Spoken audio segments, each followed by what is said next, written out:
राम राम राम हरे हरे हरे कृष्ण कृष्ण कृष्ण हरे हरे. राम राम राम एकूण बसायचं का? हरे कृष्ण ते डोळे कृष्ण कृष्ण हरे हरे. हरे राम राम राम हरे हरे हरे कृष्ण कृष्ण कृष्ण हरे हरे.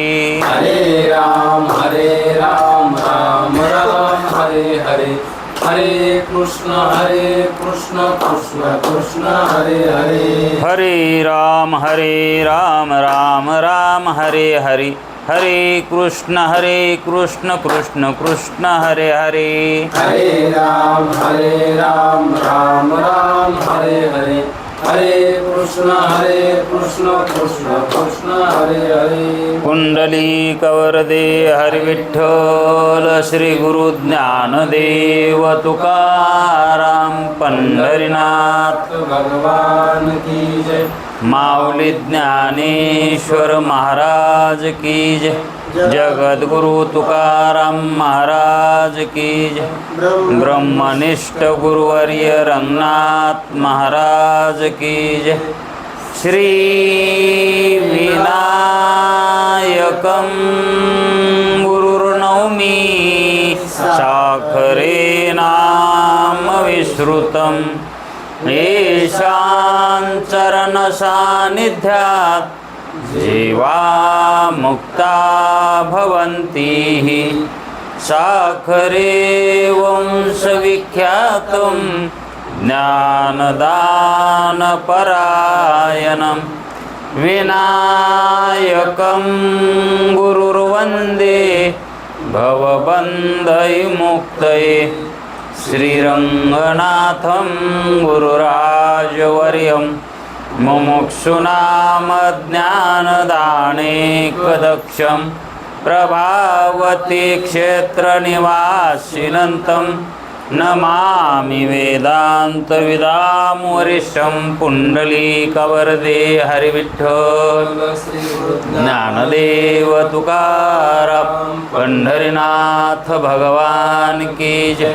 माऊली ज्ञानेश्वर महाराज की जय. जो आनंद सत्य प्रकाश विभो आणि आधार नाम रूपास बुद्धी न जाणे आणि जाणे हि त्यास तो अपार शुद्ध परमात्मा मीच्याशे. माझे अपार स्वरूप समुद्रावरती जणू तरंग ब्रह्मा विष्णू महेश गणपती सूर्य चंद्र वरुण यम मिरविती देवी कुबेर ही तैशची. जो सर्वज्ञानी दयाघन मुनी हृदयी ज्याचे करीती ध्यान त्याचे बुद्धी उपाधी करुण मिथ्या भान मजची माझी होतसे. ज्याच्या अज्ञाने भाषे जगत जसा दोरीवरी सर्प दिसत परी दोही ठाईना सर्प जगत. ते स्वतंत्राने स्वयं ब्रह्म मिथ्याशे. पुण्य पुरुषी सदैव निष्काम बोध प्राप्ती कारणे भजावा राम. तो मीची आहे आत्माप्त काम तरी नमन कवना करावे म्या. जयांचे केलिया स्मरण सकळ विद्येचे होय अधिकरण.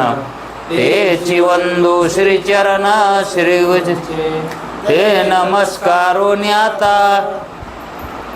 चला विचारसागर तरंग 7वा.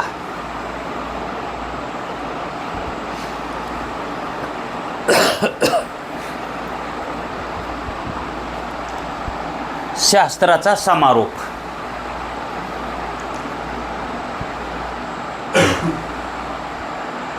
सुरुवातीला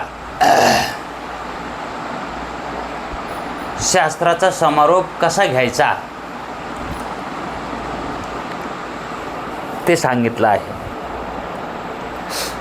आणि कशानं समारोप करायचा? समारोपाचा विषय, समारोपाचा विषय कार्यक्रम झाला, पण समारोपाचा विषय काय घ्यायचा? आता हा 3 तरंगाचा कार्यक्रम झाला, मग समारोपाचा विषय काय? तोच विषय समारोपाला घातलेला आहे, समारोप करण्यासाठी. तो विषय म्हणजे जीवनमुक्ती आणि विधेयमुक्ती. वेदांत शास्त्रामध्ये शेवटचा जो काही संदेश असतो, म्हणजे समारोप जो असतो, शेवटचं बोलणं असतं, शेवटचं सांगणं असतं, ते मुक्तीबद्दलच सांगावं लागतं. आणि शेवट विधेयमुक्ती असतो. समारोप कशात? विधेयमुक्त झाला की संबंध मिटला ना, संबंधच राहत नाही कोणाशी. विधेयमुक्त झाला की मग विधेयमुक्तीचं वर्णन म्हणजे समारोप. विधेयमुक्तीचं वर्णन म्हणजे हां, जसं एखाद्याचा अंत झाला, तिथून उपक्रम चालू होतो त्याच्या क्रियाचा, आहे का नाही? त्याच्या क्रियाच्या. मग त्या ठिकाणी दहनविधी, स्नानविधी, ते स्नानविधीच्या अगोदरपासून पाटावर बसवितेत, गेल्या गेल्या बाजावून खाली उतरितेत. पहिलं म्हणजे उपक्रम. उपक्रम कसा आहे आणि त्याचा शेवट. उपक्रम कुठून चालू होतो बघा त्याचा, आणि त्याचा उपसंहार त्या कार्यक्रमाचा ते तर गेलेलंच असतं की, पण त्याच्याविषयी जे कार्यक्रम करायचे ते कसे कोण्या क्रमानं करायचे, आहे का ना? आणि शेवटी कोणतं कार्य करायचे? गंगापूजन झालं तो तिकडं, मी इकडं. गंगापूजन केलं की हां, शेवटचा दिवस पुन्हा ते कीर्तनकार बी ते अभंग घेतं, आहे का नाही? समारोप त्याच्यामध्ये करतात ते, हे गे. तसं या ठिकाणी आता आपण हा विचारसागर ऐकायलो. मग यामध्ये आपण महत्त्वाचे 3 तरंग पाहिले, 4था, 5वा आणि 6वा. या 3 तरंगामध्ये ग्रंथकार म्हणतात 6वा तरंग हा मुमुक्षूसाठी अत्यंत गरजेचा आहे. मग ते नाहीत का 2? आहेत, पण बरं आपल्या अनुभवानं कसं वाटायले? ग्रंथकारानं समजा तसं त्याच्या अनुभवानं सांगितलंय, पण आपण ऐकलंय ना आता, पण आपल्याला कसा वाटायलाय? कॉर्नरीन म्हणती मी सगळं बराबर टाकलं याच्यात, चांगली झाली असन भाजी. हां, मग जास्त त्याला कळन का खाणाऱ्याला कळन? तसं आपल्यालाच कळायला पाहिजे ना कोणता महत्त्वाचा तरंग. आणि त्याचा आपण वारंवार सांगू लागलो की 6वा तरंग कसा आहे, वारंवार मदत सांगू लागलोत ना, ते लय महत्त्वाचा आहे. आणि तो मजेशीर ऐकायला, म्हणजे करणारापेक्षा, आहे का? म्हणून तर काय काय कीर्तनकार कीर्तन केल्यावर म्हणते तर कसं काय झालं आमचं कीर्तन. याचा अर्थ ऐकणाऱ्याला कळतंय त्याच्या परता.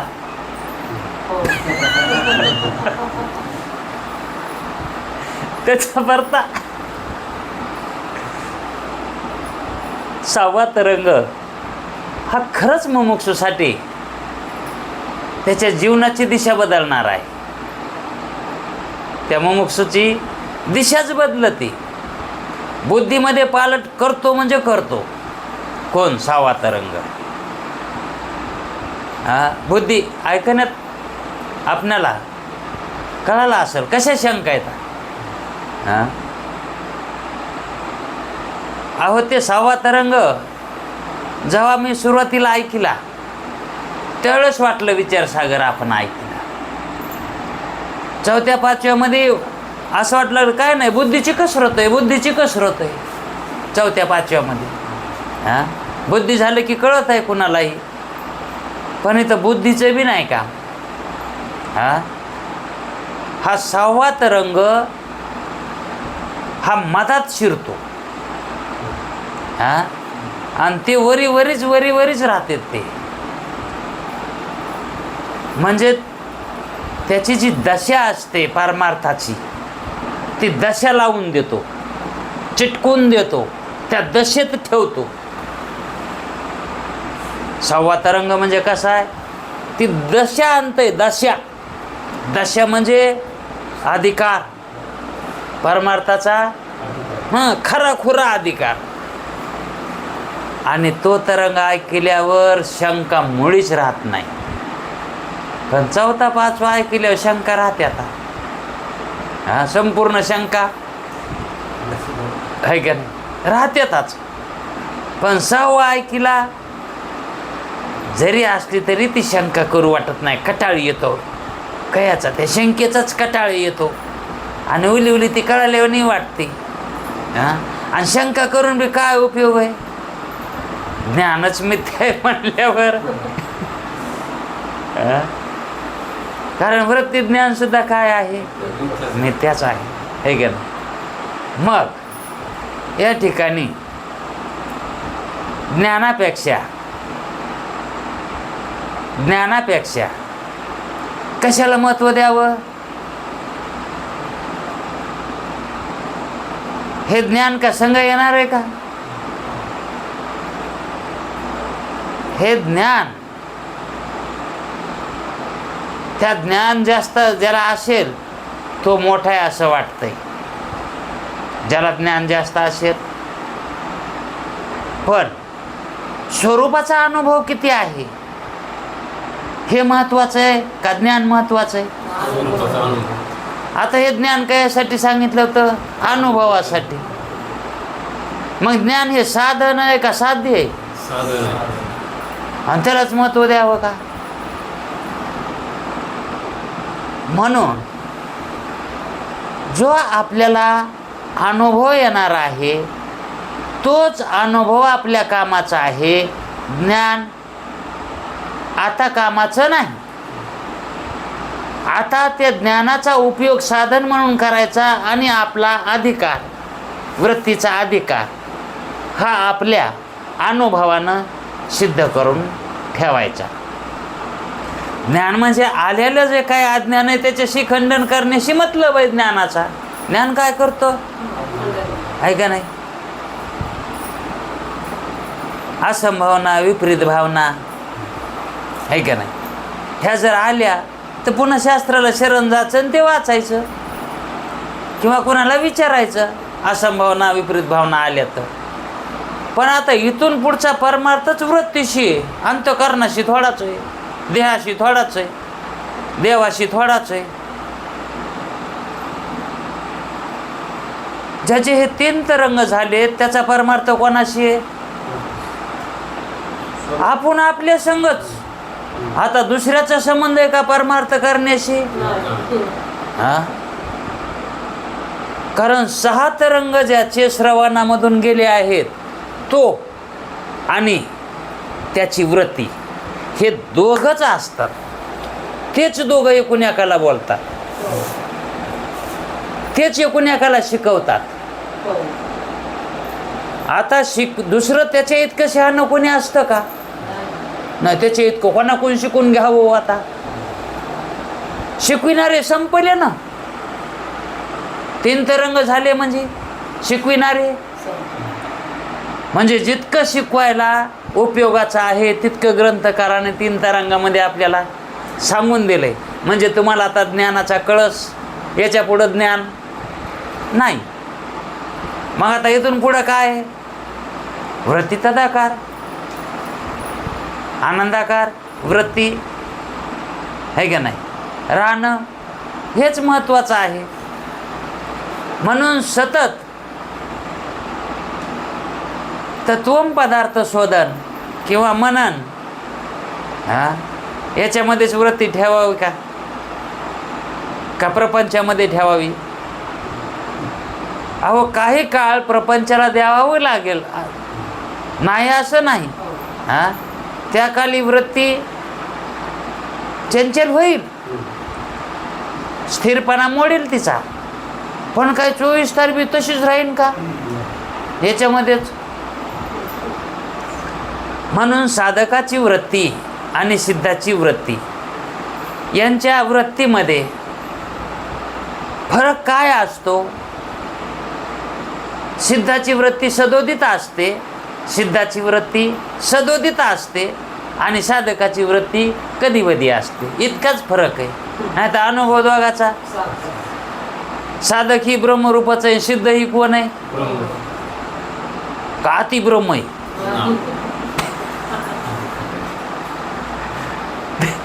त्याच्यात अति आणि काय उप काय नाही ना, आहे का नाही?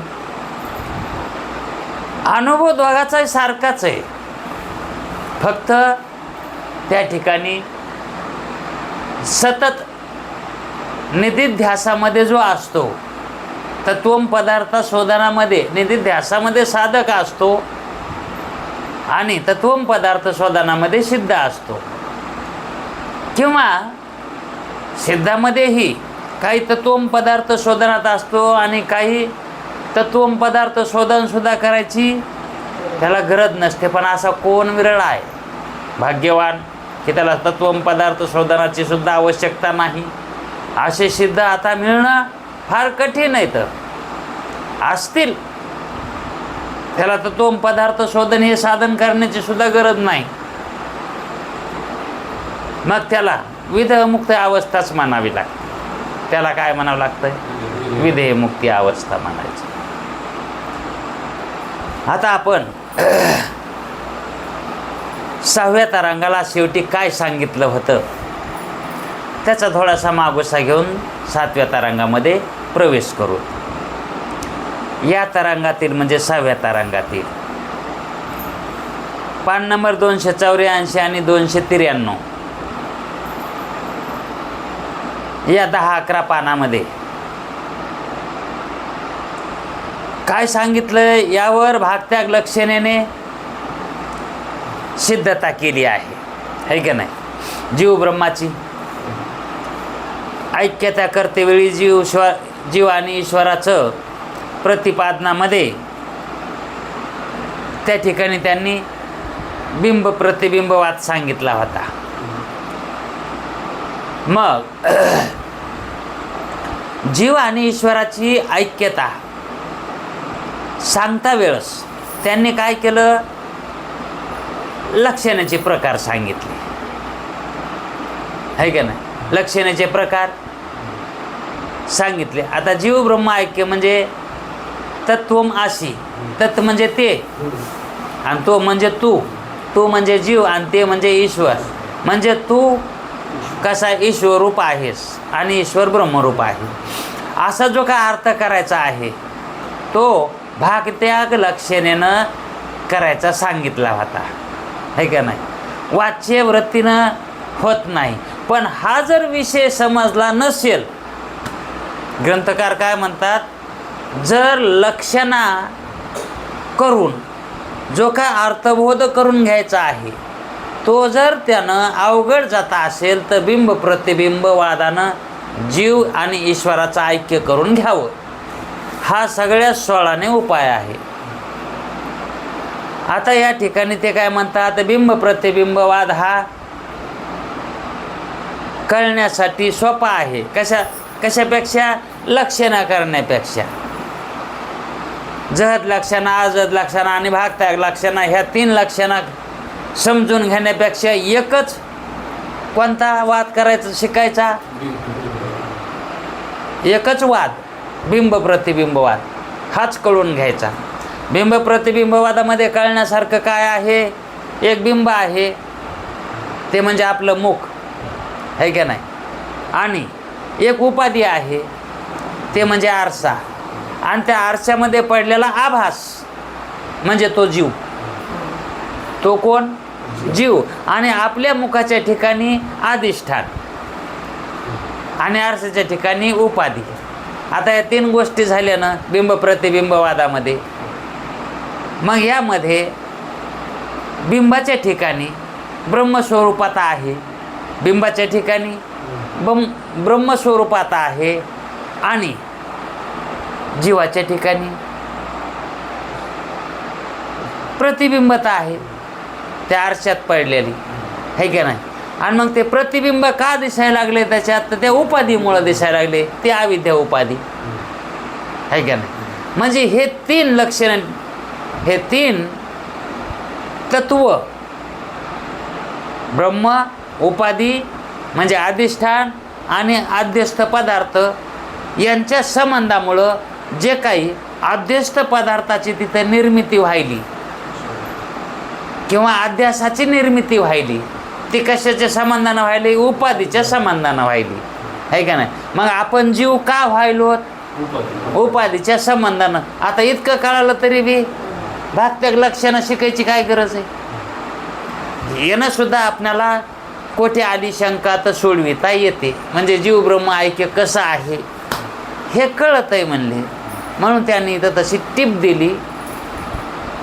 बिंब प्रतिबिंबवाद समजून घेतला तरीही चालतंय.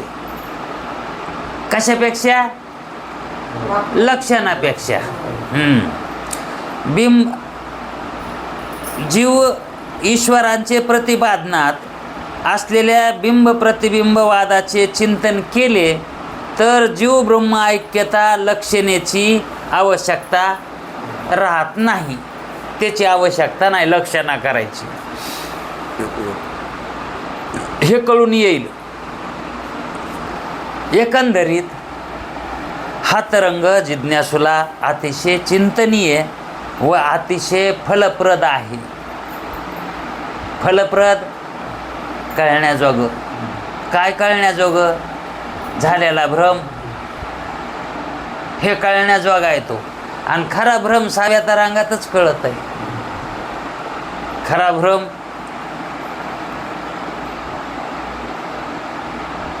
फलप्रद म्हटल्यावर फल ह्याच तरंगामध्ये मिळत आहे. पण बरेच ऐकणारे म्हणतात 6वा तरंग लयच अवघड आहे ऐकायला. पण मला वाटतं 6वा सोपा आहे का अवघड आहे. 4था अवघड वाटतंय का 6वा, 4थाच अवघड वाटतंय. पण बरेच म्हणतात 6वा तरंग लय अवघड आहे. आता त्यांना अवघड कसा वाटत असेल. पण 6व्या तरंगाला वृत्ती तदाकार असावी लागते, एकाग्र असावी लागते, तर तो सोपा आहे. हां, त्याच्यामध्ये काय आहे, तर्कदृष्टीच्या शंका आहेत, तर्कानं विचारलेल्या शंका आहेत है का नाही. मग तशी आपली बुद्धी तर्कावर जर ठेवली तर किती सोपा जाईल. अहो 4था काय आणि 6वा काय, वृत्ती तशी केल्याशिवाय ते समजन का बरं. हां, नाही म्हणले. ह्या डिपूच्या गाड्या लयच पळात्यात, बीड डिपूच्या लय गाड्या पळात्यात, बसा. पाथरीच्या डिपूच्या तितक्या पळत नाहीत. आणि त्याच्या परता परळी डिपूच्या तर लयच पळात्यात, म्हणजे जास्त पळात्यात. आता इथून तिथून त्या गाड्या कशा येतात, एकच आहेत की गाड्या. नाही त्या डिपूच्या लयच पळत्यात, ह्या डिपूच्या लयच पळत्यात. आता त्याला वेग सगळ्याला सारखाच आहे का नाही. हां, चालविणारे काही कमी जास्त पळवित असते ना, पण ती पळायची तितकीच पळत असेल ना. हां, ह्याच्यात काय फरक आहे का. मग तसं आता इथं हे 3 डिपू, इथं 4था 5वा आहे का ना. 4था सोपा, 4था 6वा अवघड, दोन्ही परता 5वा मध्यम आहे. हां, लय अवघड बी नाही आणि लई असं म्हणणं म्हणजे काय हे. आता जितकं ज्ञान लागायचं तितकं आहे का नाही. पण फलप्रद, फळ मिळवून देणारा ग्रंथकार म्हणते 6वा तरंग हा जिज्ञासूला उपयुक्त आहे, फलासाठी खरंच कळत आहे याच्यामध्ये 6व्यामध्ये. कारण तर्कातून कळालेलं हे वृत्तीशी बाणतं, तर्कातून कळालेलं ते बांधतं आणि जे काही प्रक्रियेतून कळालेलं असतंय ते तितकंसं बाणत नाही, ते तितकंसं बाणत नाही, इतका फरक पडतं हे की नाही. पण 6वा तरंग हा सर्वांनाच उपयुक्त आहे. तर्कज्ञानी असो किंवा मंदबुद्धी असो किंवा तीव्र बुद्धिवानाचा असो, कसाही असला तरी त्याला हे फलप्रद आहे का नाही. कारण हा तरंग सर्वज्ञता प्राप्त करून देणारा आहे. शंका शिल्लक राहत नाही त्या अर्थी सर्वज्ञता प्राप्त. कशी बी शंका येऊ द्या त्या शंकेचं निरसन करता येतं. म्हणजेच जे काही तर्कशास्त्र वेदांतशास्त्रानं त्याला जवळ केलंय, तर्काला कशामुळं केलंय?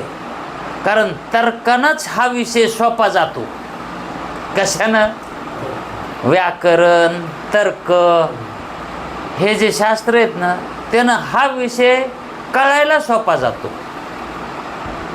म्हणून ज्याला व्याकरण जमत नाही त्याला कमीत कमी तर्कशास्त्र तरी त्याचं व्हावं. पण आपण व्याकरण बी नाही, तर्क बी नाही, पण विषय कळून घेतल्याशिवाय राहिलोत का?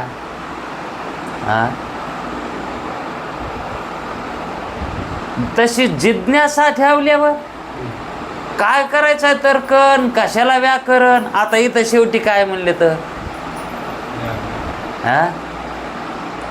लक्षणा करायची काय आवश्यकताच नाही, म्हणजेच व्याकरणाची गरज नाही. मग त्याला उपाय काय सांगितलाय? पर्याय बिंब प्रतिबिंबवाद आहे का नाही. तो जर चांगला समजला तर व्याकरणीवाल्याला सुद्धा तो बिंब प्रतिबिंबवाला गपचिप करतो. ते म्हणतो चिप घस चिपत गपचिप. कारण बिंब प्रतिबिंबवाद हा सर्व वादामध्ये श्रेष्ठ वाद आहे. त्यानंही सिद्धांत गळी उतरून घेता येतो बिंब प्रतिबिंबवादानं, आणि तोच वाद श्रेष्ठ सर्व वादामध्ये. आणि कळण्यासाठी सुद्धा सोपा आहे आणि सगळ्यांना ज्ञात असणार आहे. सगळ्यांना बिंब प्रतिबिंबवाद ज्ञातच आहे ना, फक्त नाव माहीत नव्हतं पण वापरात तर होतं ना. कोण बघत नाही भिंगात आहे का नाही. म्हणून ते म्हणतात हा चिंतनीय विषय 6व्या तरंगामध्ये ते जिज्ञासूला अतिशय महत्त्वाचा आहे आणि फलप्रदही आहे, फल प्राप्त करून देणाराही आहे. असा हा 6वा तरंग त्यांनी याच्यावर पूर्ण केला, 6वा तरंग. मग म्हणले आता 7वा तरंग आहे सांगायचा आहे. मग 7व्या तरंगाचा काय विषय, काय सांगायचं शिल्लकच राहिलो नाही. आता जीवब्रह्माची ऐकता झाली ना, दिली ना करून. मग आता काय सांगायचं? झालेली ऐकता तोडायची का?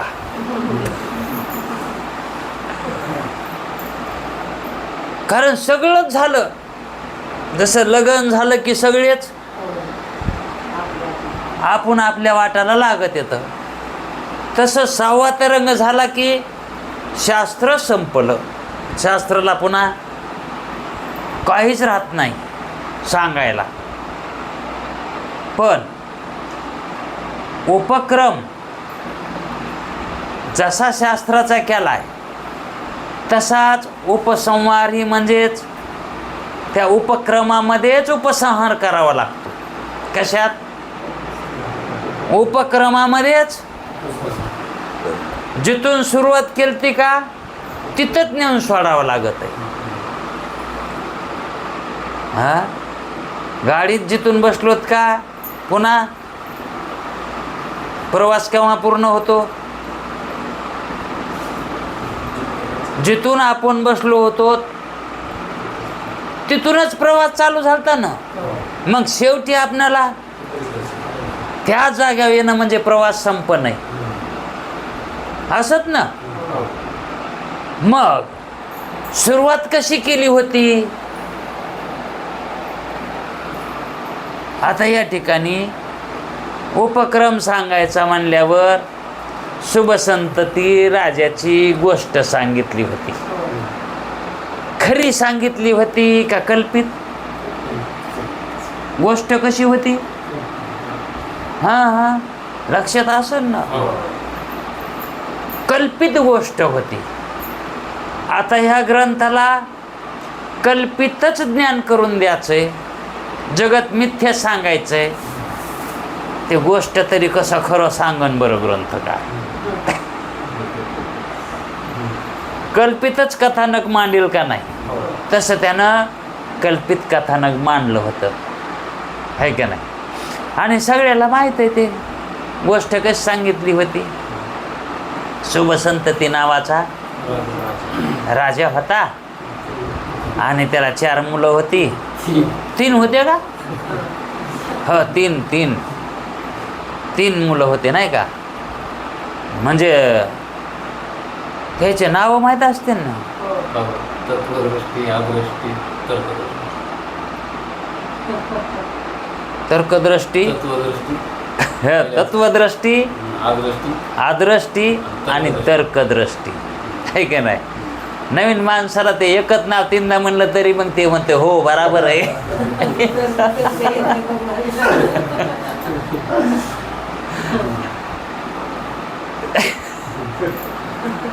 एकच नाव घ्यायचं 3दा. तत्व, आदृष्ट आणि तर्क हे जे 3 प्रकारचे तत्व आहेत. तर्क हे तरी एक तत्वच आहे आणि आदृष्ट हे तरी एक तसं तत्व मानणंच आहे ना. ते एक तत्वच आहे आणि तत्व हे तर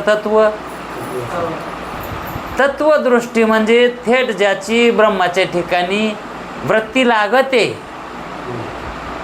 त्याला ब्रह्मज्ञान ताबडतोब होतं, त्याला म्हणायचं तत्वदृष्टी. आदृष्टी ज्याला या जन्मामध्ये मुक्तता होण्याची दाट शक्यता नसते का? त्याचे विषय हे वृत्तीतून जात नाहीत. कोणाचे? आदृष्टीचे. विषयावरची त्याची वासना ही नष्ट होत नाही.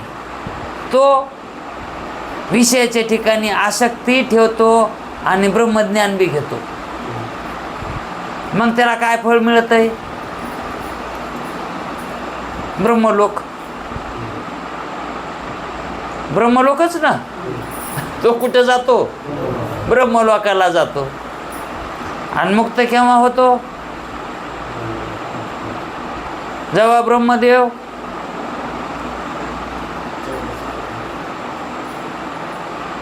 प्रलय कालामध्ये ब्रह्मदेव काय करतो?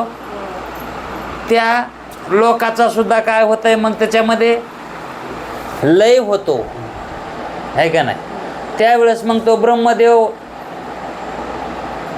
तो कुठे जातो? त्यावेळेस तो मोक्षात जातो, आहे का नाही? त्यावेळेस मग त्याच्याबरोबर त्याला मोक्ष होतो, आहे का नाही? म्हणजे तोपर्यंत तो तिथंच असतो. कुठे? ब्रह्मलोकातच असतो. मग त्याला मुक्तता का मिळाली नाही? तर त्याची वृत्ती तशी झाली नाही किंवा त्याचा तो अधिकार त्याला मिळाला नव्हता. म्हणून त्याला आद्रष्टी म्हणतात. आद्रष्ट जेव्हा कशा आद्रष्ट दुसऱ्याच्या याच्यावर अवलंबून राहणे, दुसऱ्याच्या याच्यात कक्षेत ब्रह्मदेवाची जेव्हा मुक्तता होईल तेव्हा याची दुसऱ्याच्या याच्यावर.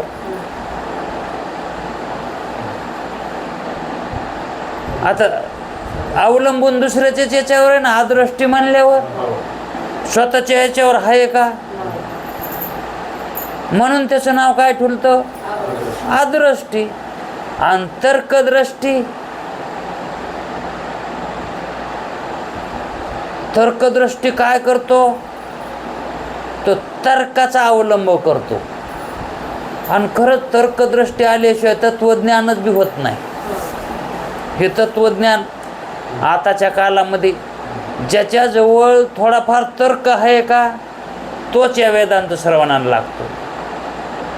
ते आपल्याला बी कळत नाही आपली तर्कबुद्धी म्हणून, पण आपण तसा विचार करतो. मग दुसऱ्याची बुद्धी कसा विचार करते तितकं आपल्याला कळत नाही त्या काळी. पण आता आपण तर्क करतोत का नाही? नाही, असं झालं तर तसं, तसं झालं तर असं. म्हणजे तर्कामध्ये थोडंफार का व्हायना आपण प्रवेश करतो, आहे का नाही?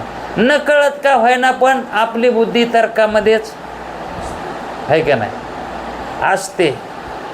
समजा एखादा नट त्याला येई नाही, नटाला एका बोलटाला नट येई नाही, हां येई ना म्हणून मग ते सोडून देतात का आपण ते काम? तर्क चालू होतो.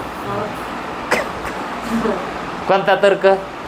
नट दुसरा आणला तर हां त्याला येणारा नट, आहे का ना? आणि मग कोणता नट येई नाही ना, हाय तर नट पण येई नाही ना, बोल्ट बदलला तर तर्क म्हणतात त्याला. हां आणि एखादा जो जर तर्क नसला ना ते मेकॅनिकच होत नाही. हे मेकॅनिक कसे असते तर हे तर्कीच असतात, पण तो तर्क त्या याच्यामध्ये इंजिनामध्ये वापरतात. आणि तसाच ती तर्कबुद्धीचा जर शास्त्रात आला तर त्याला पटकन 6वा तरंग कळत आहे. हां मग तसे बरेच मेकॅनिक बी आहेत, पण ते म्हणून त्यांना 6वा तरंग आवडतोही. त्यांना 6वा तरंग आवडतो का? म्हणून त्याची बुद्धी त्या आकाराची ना, त्याची बुद्धी त्या आकाराची. असं त्या ठिकाणी तर्कदृष्टी, आदृष्टी आणि तत्वदृष्टी हे 3 मुलं राजाची.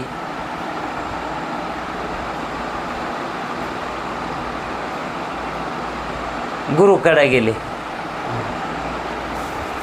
हा गुरुकडेच गेलते ना. कशासाठी? मोक्षाची इच्छा धरून गेले होते. कामून झाली होती त्यांना मोक्षाची इच्छा. कोणती बुद्धी होती त्यांच्याकडं?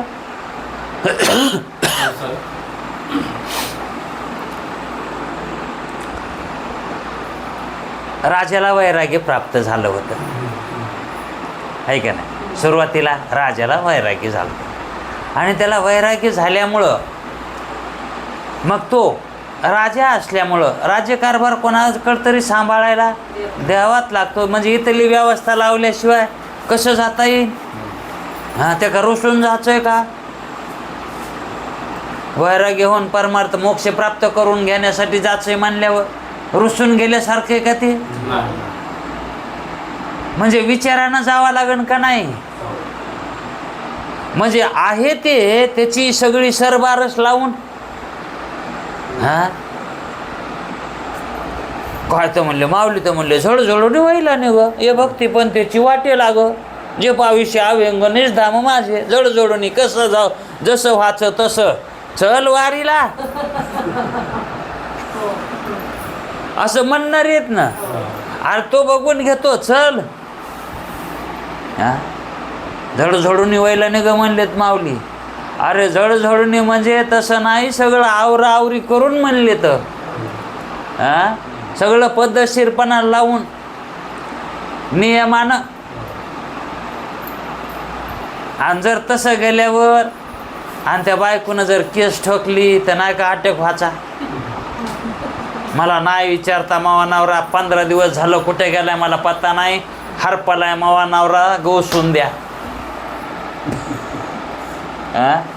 आणि ते जर वारीत गवसाला तर पोलिस वारीतून आणतेन का नाही त्याला. न्यायशास्त्र कशासाठी लावले मग वारकरी संप्रदायानं? न्यायशास्त्राचा समावेश. वेदांत कसा पाहिजे? न्याय घटित. वेदांत कसा सांगावा लागतो? न्यायानं सांगावा लागतो, अन्यायानं.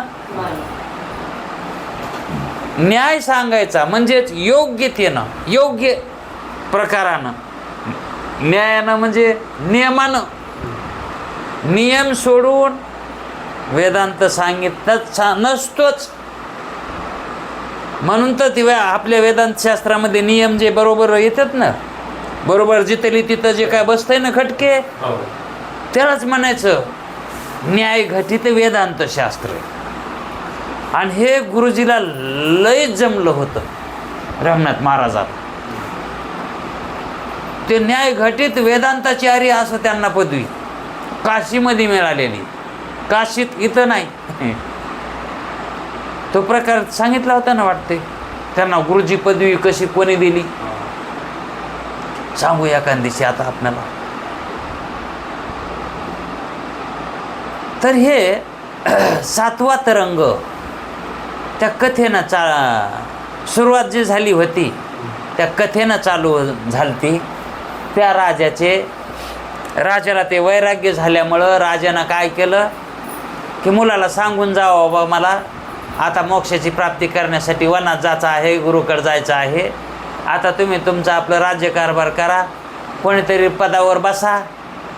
मोठा बसावं लागतं म्हणून मोठ्याला म्हणले आता त्या मोठ्याला तिथं राज्यकारभाराला करता येतो. आता त्याला बसवा आणि तुम्ही राज्यकारभार चांगला चालवा. मी आता वनात चाललो गुरुच्या भेटीसाठी. तर ते म्हणतात कसं कामून चाललात? याला कारण म्हणले दुःखरूप जगताचं आता मला खूप कंटाळा आला आहे. जगत कसं आहे हे? दुःखरूप जगत आहे हे. म्हणून मला ह्या जगताचा त्याग करायचा आहे. म्हणून मला वैराग्य झालं आहे, मला ज्ञान प्राप्त करून घ्यायचं आहे. त्यासाठी मी शिरुगुरूकडं चाललो वनामध्ये, आहे का ना. इतकं बोलून ते म्हणले मी सकाळला जातो, संध्याकाळी आपण सगळा पद्धतशीर विचार करू आणि सकाळी आपण मी माझं वनामध्ये जातो, तुम्ही तुमचा राज्यकारभार चालू द्या, आहे का नाही. आणि मग ते जेवणासाठी याच्यासाठी घरी गेले. आणि मग ते 3 मुलं विचार करू लागले की आपले पिताजी काय म्हणले तर म्हणजे आता काय होणार आहे सकाळला. आपले वडील वनात जाणार आहेत. कशासाठी जाणार आहेत? मोक्ष प्राप्त करून घेण्यासाठी. का म्हणून चालले तर हा राज्यकारभार कसा आहे? दुःखरूप आहे का नाही. म्हणून मला हे त्यागायचं आहे आणि जे सुखरूप आहे मोक्ष ते मला प्राप्त करून घ्यायचं आहे. म्हणजे हा बाप म्हणावा का वैरी म्हणावा आपला?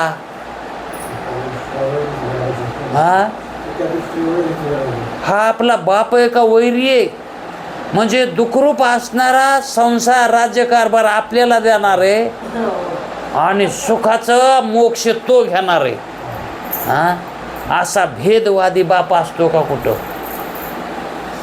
मग बापाच्याहून जास्त वैराग्य त्यालाच झालं. बापाला तरी बाप तरी काय म्हणला होता सगळं टिपण लावून जाऊ, पण ये ना बापाला बी विचारलं नाही.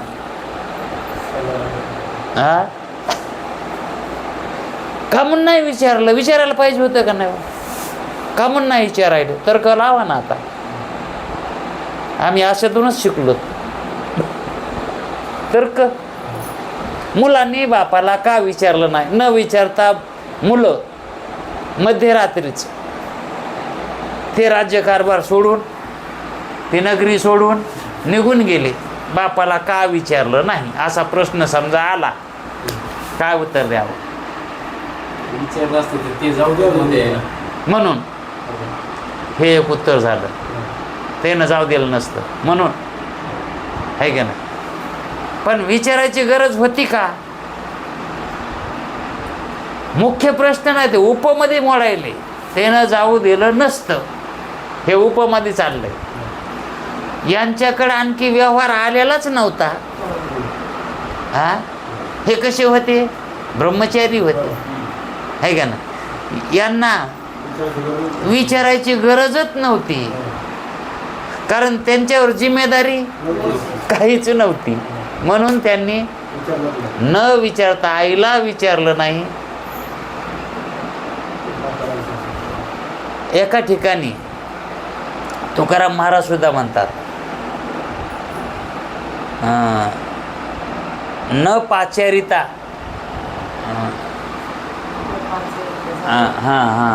काय जावे जावे, पण त्याच्या आधीच तो का म्हणे, जवळी न पाचारिता जावे. जवळी म्हणजे कोणाच्या जवळी? सद्गुरूच्या जवळ. न पाचारिता, हां, म्हणजेच कोणी जाय म्हणलं तर जावं का? कोणी नको जाऊ म्हणलं तरी जावं. याचा अर्थ काय?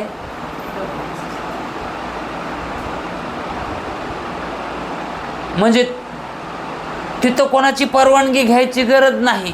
पण कोणी ज्याच्यावर जिम्मेदारी काही नाही त्याने न पाचारिता जावे तिथं, है का ना?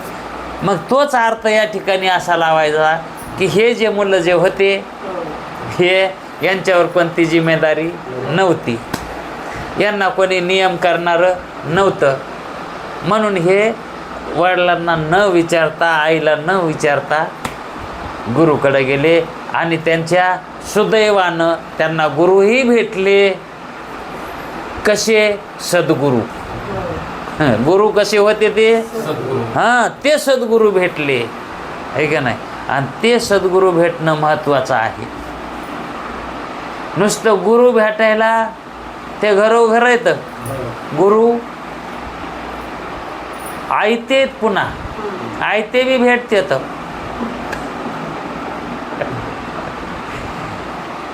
घरोघरी आयते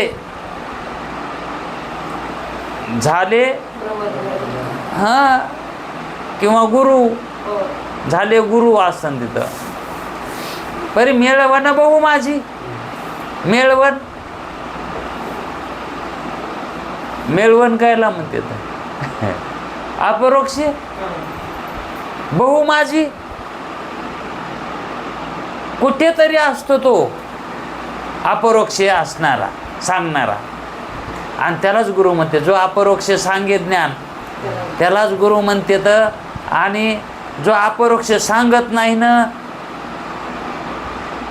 त्याला नुसतं गुरु म्हणते. तर तो गुरु बी नसतो, पण गुरु म्हणते. तर आणि पाहिजे कसा गुरु? सद्गुरू पाहिजे, अपरोक्ष ज्ञान सांगणारा पाहिजे. मग तसा गुरु त्यांना भेटला. कोणाला? आता त्यांना जो भेटलेला गुरु होता ना, तो गुरु कसा होता हे आपल्याला माहिती आहे का नाही? आपल्याला माहिती आहे का? त्यांना भेटलेला गुरु कसा होता हे आपल्याला कळायलंय का नाही आता? हां, बरं. त्याला ते ज्या गुरुनं ज्ञान सांगितलं त्याला, त्या तिघाला आपल्याला कोणी सांगितलंय?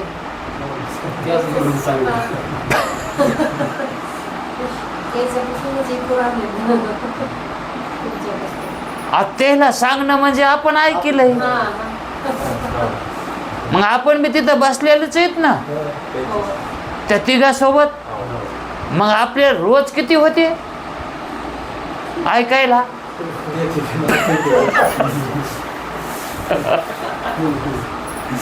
नाही, आपण इतकेच आहेत, आपण इतकेच. तरी म्हणलं कसं हुकायला यायचं? इतकेच आहेत म्हणायले, इतकंच म्हणायचं. असं त्यांना गुरु भेटले आहे का नाही. आता तसा गुरु भेटणं म्हणजेच यालाच म्हणतात आद्रष्ट. आणि हे कार्य तो आद्रष्टाचा भोग प्राप्त करून देणं हे कार्य कोणाचं आहे? ईश्वराचं आहे का नाही. ती ईश्वर कृपा त्यांच्यावर झालती. आता कोणती राहिली? गुरुकृपाच राहिली आहे का नाही. तरी पण आता ती गुरुकृपा ही त्याच्यावर झाली. तिघावरही का एकावरच? तिघावरही झाली आणि तिघही मुक्त झाले आहे का नाही. मग इथं 100% निकाल लागला. निकाल किती टक्के लागला? कुठे लागतो का? असं 100% निकाल लागावा ना. सांगितले तितके पास व्हावेत ना. परीक्षेला जितके बसलेत आहे का, धरलं तितकं व्हावं ना. 100 पोते ज्यावर धरले ते 100 पोते. तसं तिघालाही कळालंय. एवढंच आहे की एक तत्वदृष्टी होता म्हणून त्याला थोडंसं वेगळ्या पद्धतीनं सांगावं लागलं. त्याच्या शंका निराळ्या होत्या म्हणून थोडंसं वेगळ्या पद्धतीनं सांगावं लागलं आहे का नाही. पण आदृष्टी ही तो बी काय तितका हे नव्हता, पण त्याचीही शंका करण्याची कुवत जरा वेगळी होती, पद्धत वेगळी होती म्हणून त्यालाही थोडं तसंच सांगितलंय पण थोडंसं फरक करून सांगितलंय. आणि तर्कदृष्टी तर काय ते काय चांदण्याच मोजणारा होता तो आहे का नाही. म्हणजे चंद्राच्या जवळ ती चांदणी आहे तीच का, दुसरी का म्हणून नाही. आणि तिचं नाव तेच का, काय नाव आहे त्या चांदणीचं?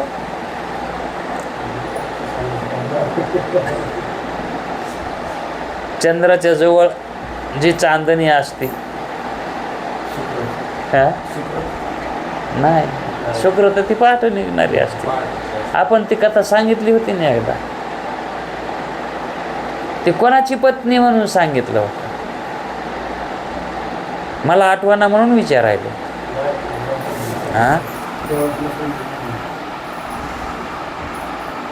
खरंच म्हणजे सांगितलं इथं. ते शाखा न्याय सांगता वेळेस सांगितलं होतं. ज्यावेळेस एखादा पदार्थ अंधुका असतो, स्पष्ट दिसत नाही, आणि मग तो दाखवायचा असल्यावर त्याला काहीतरी जवळचा पदार्थ सांगावा लागतो, त्याच्या जवळचं सांगावं लागतंय. आणि त्या जवळच्या जवळ आहे असं सांगितलं की मग त्याची तिथं दृष्टी, त्याची वृत्ती तिथं जाती आणि त्याचं ज्ञान होतंय. त्याला न्याय म्हणतात. शाखा न्याय कोणता तरी न्याय येते.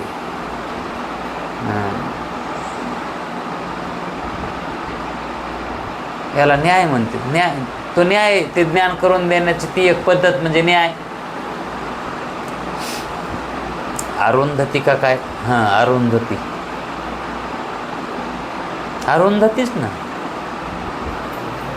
वशिष्ठाची पत्नी अरुंधती.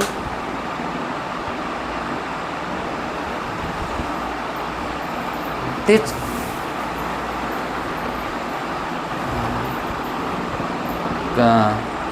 अरुंधतीच. दोन चांदणे असतात तिथं. वशिष्ठ एक असतंय आणि दुसरी एक त्या वशिष्ठाच्या जवळच एक अंधुक चांदणी असते.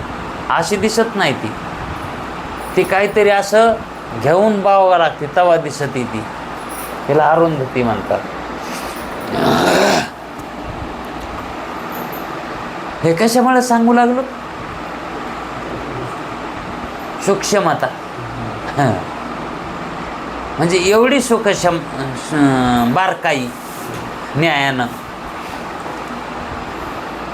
असं त्यांना ज्ञान तिघालाही झालं. तिघांनाही ज्ञान झालं आणि मग ज्ञान झाल्याच्या नंतर तिथंच थांबले का ते? घरी जातेनच ना. हा, म्हणजे ज्ञान झाल्याच्या नंतर त्यांचा व्यवहार कसा होईल? आता ग्रंथकार त्यांना ज्ञान झालं असं म्हणायलेत, म्हणजे ज्ञान होण्याच्या अगोदर कसे होते ते, आणि ज्ञान झाल्याच्या नंतर आता कशी त्यांची वृत्ती, कशी ज्ञान झाल्यावर कसे वागतात ते. हा, आता ते कसे वागतेत का आपण कसे वागणार, याच्यासाठी त्यांनी काय केलंय? ज्ञानाच्या नंतर हे 3 मुलं त्यांचा जीवन व्यवहार सांगितला. मग आता आपणही ऐकलं त्याच्यासोबतच, मग आपलाही जीवन व्यवहार कसा व्हायला पाहिजे? पहिल्यासारखाच. म्हणलं पहिलं कायला सोडायचं,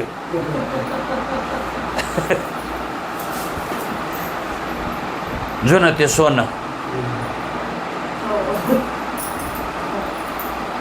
बदल झाल्याच्या नंतर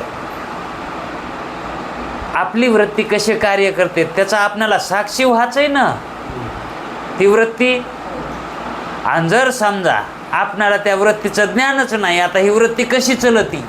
ज्ञान झाल्यावर वृत्ती कशी चलती याचं समजा ज्ञानच नाही झालं, तर आपल्याला तिच्याबद्दल साक्षीत्व ठेवायचंय ना. हा, मग ती वृत्ती कशी होती, त्या वृत्तीला कशी इच्छा होते? हा, म्हणजे पहिल्यासारखी इच्छा होते का? इच्छा झाली तर मग ती वृत्ती किती मागते? म्हणजे जितकी इच्छा झाली तितकी खाती का? जेवढी इच्छा झाली, जेवढी भूक लागली तेवढं जेवतो का? तशी ती वृत्ती त्याच वेळेस ती बंद करते. मग आपल्याला वाटते भूक तर लागली होती, मग आता कस काय गडे खवाटा नाही. हा, प्रश्न पडतो ना. म्हणजे इथून पुढचा व्यवहार सुद्धा ज्ञात करून द्यायचा आहे त्याला. ज्ञान झाल्याच्या नंतर वृत्ती कसं कार्य करते, हा, म्हणजे ज्ञानाचा व्यवहार हा सुद्धा त्यांनी लपवून ठेवलेला नाही. आणि याच्यात असा व्यवहार झाला तर तो ज्ञानी सिद्ध झाला असं ठरवायला काय हरकत आहे का? हा, आणि त्यांनी नियमानं जसं सांगितलंय तसे जर लक्षणं त्या ज्ञानाच्या ठिकाणी नाही दिसले तर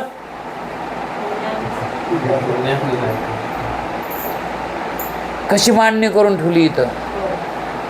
म्हणजेच समारोप कसा करायचा ग्रंथाचा हे वेदांत्यालाच त्यांच्याकडेच जाऊन शिकावं. कार्याचा समारोप कसा घ्यायचा हे त्यालाच शिकावं, त्यांच्याकडेच जाऊन शिकावं. मग ते कसा समारोप करतात आता आपल्याला सोपं झालं आता चालू करायला. आता 6व्या तारंगाची आणि 7व्या तारंगाची आपण काय केली? सांगड घातली आहे का ना.